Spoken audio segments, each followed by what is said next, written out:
xam nga Ousmane Sonko bi mu dama génn police rek mu ñëwal boppam sama kër présenté wu wax ak man xëcc ma ci moom di ñëw ni ma moom mooy président wu Pastef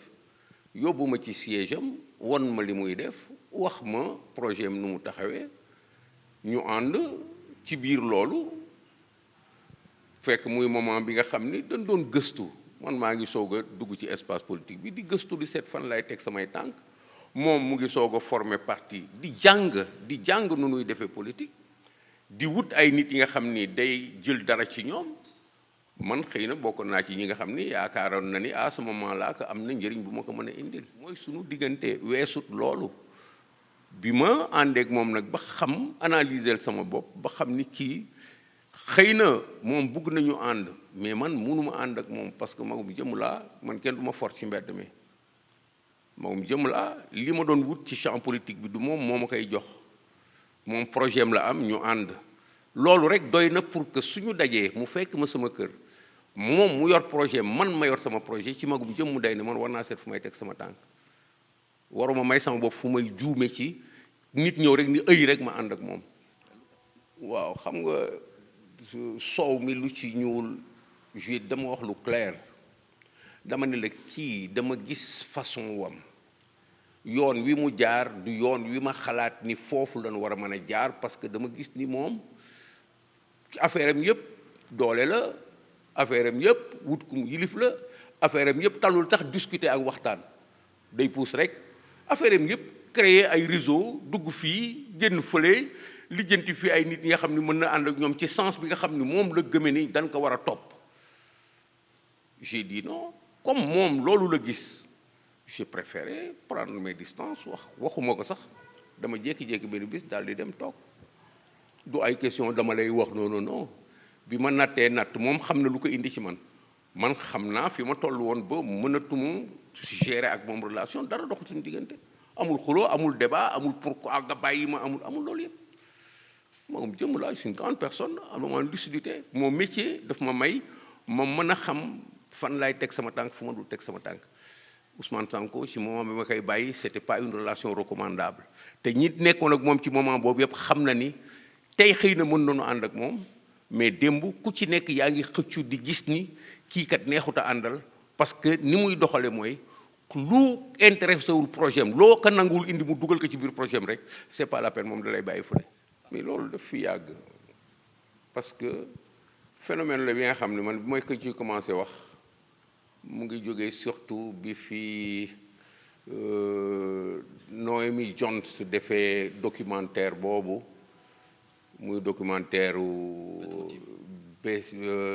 BBC bi ñuy wax naan Petro-Tim dafa am ñuy jël xaalisu pétrole bi di ko def nii di ko def naa ainsi de suite man dama woote conférence de presse daal ni mais loolu lii subversion la subversion mooy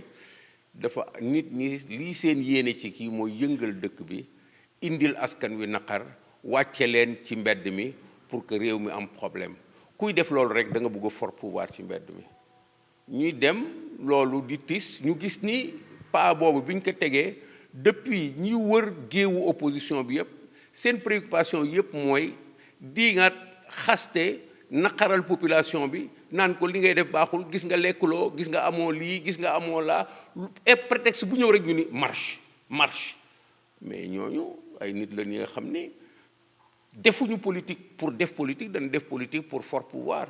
kuy def politique da ngay proposer projet kuy def politique da ngay wax ak askan bi won que ni que yow da ngay def politique pour changer situation pour indi fi dara mais su fekkee wàccal ci mbedd mi rek la marchel dóoral fii ainsi de suite loolu du politique. waaw man xam nga damay bañ a jël sa wax def ko sama wax waaw yow da nga ni matuñu man dama considérer ku fi nekk rek di def politique dafa jaadu ñu xalaat ni am nga droit laaj ci réew mi mais dafa di nag su fekkee ni doxalin bi dëppoowul ak li ma gëm man damay considérer ni dañ la fi war a jële du matul de dañ la war a tere xëy na mat nañu mais fi nu jaar moo dul yoon bi dañ leen war a téye dañ war a téye seen loxo il faut comprendre ça comme ça nit ki mën na mat trop mais ay pexeem voie bi muy jaar li muy dugal foofu du yoonu yàq la du yoonu defar ki nekk nag ci yoonu yàq da nga koy tere su dellu see ëllëg nag léegi nii dafay but pouvoir bi jaar ci fi nga xam ne fa la war a mën a jaar wax ak askan wi wax ak classe politique bi teg boppam fi war a teg ñu respecté que bis bu ko yàlla mayee pouvoir bi ok y a pas de problème mais pour que ñu ma de facto rek ma daal ni ñooñu matuñu jox réew ainsi de suite moi je suis pas fonctionner comme ça dama bugg ñi nga xam ni ñoo nekk ci espace politique bi ku ci deful li nga xam ni moom nga war a def ñu wax leen waroo ko def ku fi indi li nga xam ne waroo ko fi def ñu tere la te ñii dañ fi indi lu for nekk dañ leen war a tere waru ñu ëpp fay dañ leen war a tere li ñu def dañ ko war a tudde li mu doon tere leen après non mais loolu daf ñuy delloo si wax ci wax ji nii xam nga politique politicienne dafa galvaudé tellement que doo xam bu fekkee ni da nga koy dugal ci sa discours ban contenu koy jox ban wala ban portée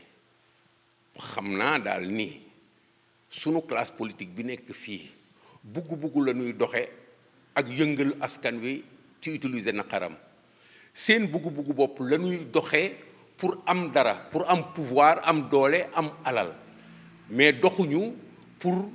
defar liggéey réew mi jàppale askan wi ci ay soxlaam lu indi loolu c'est parce que waxuñu teguñu fi benn projet maa ngi lay wax tout à l'heure ci tubaab nii ku bugg yore réew pour man da ngay indi projet président Macky Sall ñëw na fii ni yoonu yokkute kenn toppatoo kenn dégluwu ko te pourtant moo nekk premier président de la République du Sénégal bu ñëw énoncer vision daal ni man sama gisin ci politique nii la sama gisin ci ñu soppi réew mi ba mu am dara nii la mu tudde ko yoonu yokkute ñi ko fi jiitu je résume kenn amul boobu démarche lu tax je ne sais pas je ne sais pas mais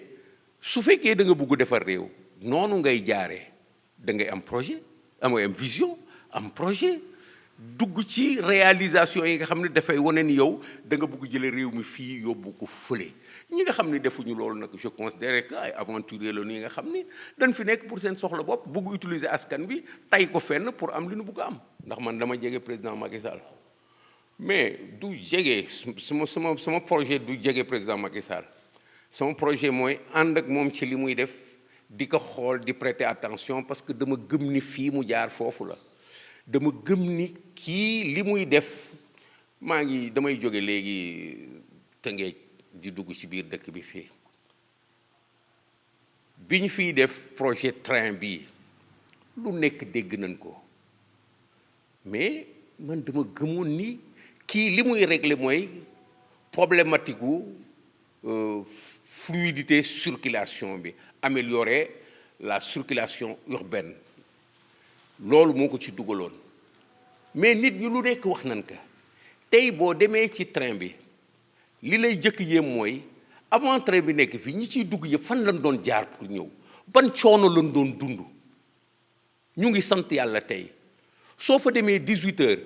day fees ba nit ñi dañuy rang day fees ba ñuy buux nit ñi te pourtant ku ci toogee 30 minutes après yaa ngi Rufisque 40 minutes après yaa ngi Diamniadio nit ñi gis ni loolu dafa changer seen dundin est-ce que tu comprends donc moi je crois que président Macky Sall am na ay piste yi nga xam ne soo ci taxawee di nga xam ni kii day defar mënuñu fi nekk di wax li yëpp mais day defar kuy defar nag yow nga nekk fii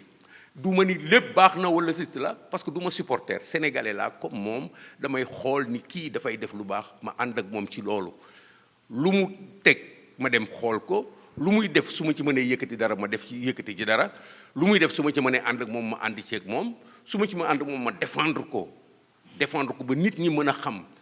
que ni kii dafa jóg pour liggéey man noonu laa gisee sama relation ak président Macky Sall non pas autrement. xam nga sécurité ak insécurité ñoo ànd dañuy balancente nii rek su jàmm ji baree ba ku nekk mën a tëdd nelaw génn te doo xalaat ku la dóor te terewul ñu ngi sàcc terewul ñu ngi rey nit ñi mais yow ci sa sentiment wu bopp dafa mel ni yow affaire bi concerné wu la ça veut dire que tension bi pression bi la insécurité bi def doyul ba nga tiit à ce moment dañ naan sécurité am na sécurité du fu dara amul fu nit ñi tiitewul la fu nit ñi amul sentiment wu insécurité la su demee nag ba ñu am ay pic mooy ay yéeg-yéeg yi nga xam ni tiit gi mooy ëpp dal bi. Pourquoi? Parce que dafa am ay événements yi nga xam ni dafa leen di frapper tout le temps frapper tout le temps ba ku nekk foog ne su ëllëgee yow la à ce moment naan insécurité mooy lii agression yi bari na sàcc yi bari na rey bi bari na loolu dafa am explication pour que ñu mën ko régler il faut ñu mën ko comprendre dafa am explication mu ngi ci sunu environnement Sénégal gi nekk tey du Sénégal lu démb sunu ay aada dafa changé sunu dundin dafa changé xale yi fi ñu doon den jaarale ci yar jaarale wuñ foon loolu yëpp dafa yàqu sunu situation économique dafa lu bari def ko affecté ba nit ñi li nu waroon am ci luy woyofal seen àddina amuñu ko xale yi dañu ñàkk liggéey quartier yi dafa dangereux démographie dafay galopé quartier yi ni muy réyee kenn mënu ko topp. Pourquoi? Parce que état bi mënul lépp soo boolee loolu yëpp ak li nga xam ni moom moo topp borom kër yi nga xam ni mënuñu lu dul tal lu ñu jox seen njaboot. Pourquoi? Parce que jamono dafa difficile nga boole kaak néewu moyen wu force de défense et de sécurité bien que ñu ngi taxaw di def seen liggéey c'est normal que de temps en temps muy am ay situations yoo xam ne day yéeg mais comme toujours am naa yaakaar ni suñu xeexaateeg moom dina delluwaat. Voilà, monsieur le commissaire maa ngi lay sant di la gërëm. ma lay remercier.